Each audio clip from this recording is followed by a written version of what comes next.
ভালোবেসে যেই মানুষটার কাছে সময়ের ভিক্ষা চাইতে হয় সেই মানুষটা আমার না হোক।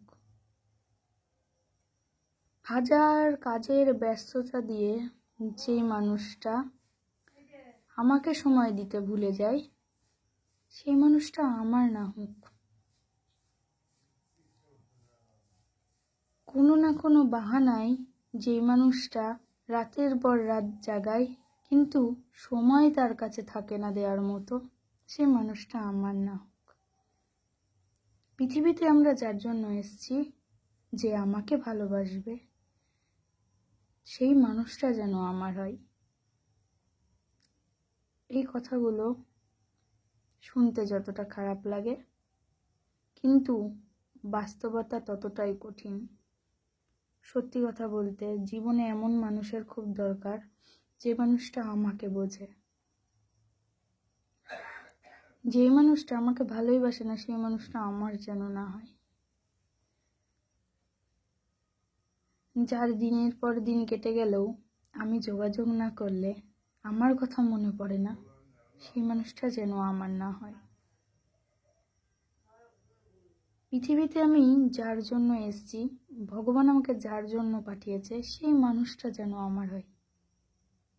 তাতে আমার কপাল যদি খারাপ হয় মানুষটা খারাপ হবে, কপাল যদি ভালো হয় তাহলে মানুষটা ভালো হবে। শ্যামসুন্দরী মার কাছে আমার এটাই আশা, এটাই চাওয়ার, মাও যেন ভালো থাকে আর আমাদের সবাইকে যেন ভালো রাখে। ঠিক যেমন করে সন্তানের মা সন্তানকে ভালো রাখে, শ্যামসুন্দরী মাও যেন আমাদের সবাইকে ভালো রাখে। পৃথিবীর যত ভালো খারাপ মানুষ আছে তারা যেন সবাই ভালো থাকে, কোনোদিনও তাদের যেন কোনো অশান্তিতে ভুগতে না হয়, যেন মাঝপথে কোনোদিনও কোনো কিছু ছেড়ে যে না চলে যেতে হয়, যেন সবাই ভালো থাকে, সবাই শেয়ার করার মতন একটা মানুষ থাকুক।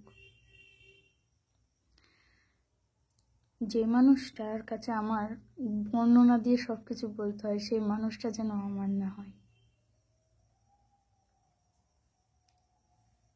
জীবনে চলার পথে এমন অনেক সিচুয়েশন আসে, সেই সিচুয়েশনে পা মিলিয়ে চলার মতন একটা মানুষের দরকার হয়। আমার চ্যানেলটিকে সাবস্ক্রাইবার করে আমার পাশে থাকার জন্য অনেক অনেক ধন্যবাদ সবাইকে। তোমাদের কাছ থেকে আমি অনেক ভালোবাসা পেয়েছি, আর আজীবন যেন তোমাদের কাছ থেকে এই ভালোবাসাগুলো পেতে থাকি। বাস, আর কিছু চাই না। আমার শ্যামসুন্দরী মার প্রতি বিশ্বাস আছে, আমি যদি সৎ পথে থাকি তাহলে একদিন না একদিন ঠিক আমার চ্যানেল গ্রো করবে। আর তোমরাও আমার পাশে থেকো। ধন্যবাদ সবাইকে আমার পাশে থাকার জন্য।